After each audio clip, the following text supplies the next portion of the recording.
Data is becoming more valuable each and every day. You can't pick up a newspaper or magazine without reading it's the new oil, it's the most valuable resource we have. And so if you're in the federal space, if you want to conduct your mission, you have to take full advantage of the data you have. Otherwise you're going to fall behind, or you're not going to make the most data-driven, smartest decisions. There's so much data out there in the world, more and more is being generated every day, and so you can really understand what's happening in your mission area to a much greater degree and a much deeper degree than you could before. And so that will enable you to make smarter decisions across the board. The way that I think about it is, are we really asking the right questions? And are we using all of the people available within our organizations to ask those questions and start to analyze that data? No longer is it that you just ask analysts to take a look at the data and really define questions. You want to make sure that you're using your analysts, you're using the technology folks within your organization, and you're also leveraging project managers and mission leaders. The collection of all the data we have today, and with the advent of these new analytic tools, the way that the federal government does its analysis and what it expects from it has to change.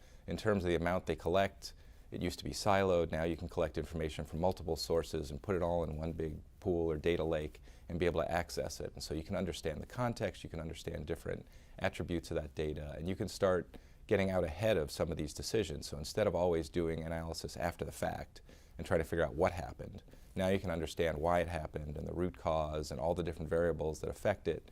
And so now you can start getting a little more prescriptive. Now you can start saying, well, here's what I want the results to be. So what actions do I have to take? What decisions do I have to make to try to shape how this will play out better and conduct my mission more effectively?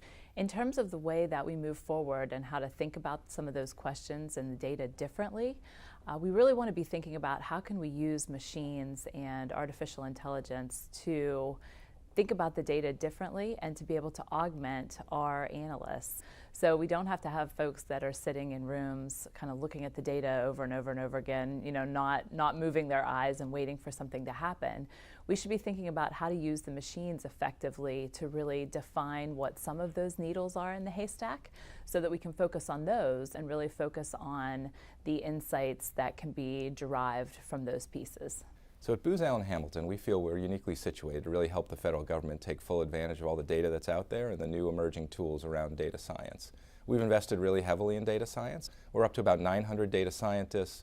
We have a commitment to train all the analysts inside Booz Allen to be data scientists and to have those foundational skills. We think they're critical to doing any kind of critical analysis on important data and trying to support missions. We actually wrote the book on data science. We wrote the field guide for data science capabilities, and we most recently wrote several different primers on machine intelligence and also a playbook around how to drive data science into your organization effectively, thinking not only about the data and the technology, but also the people and the culture and how to adapt all of that information together and use it together to effectively impact your organization.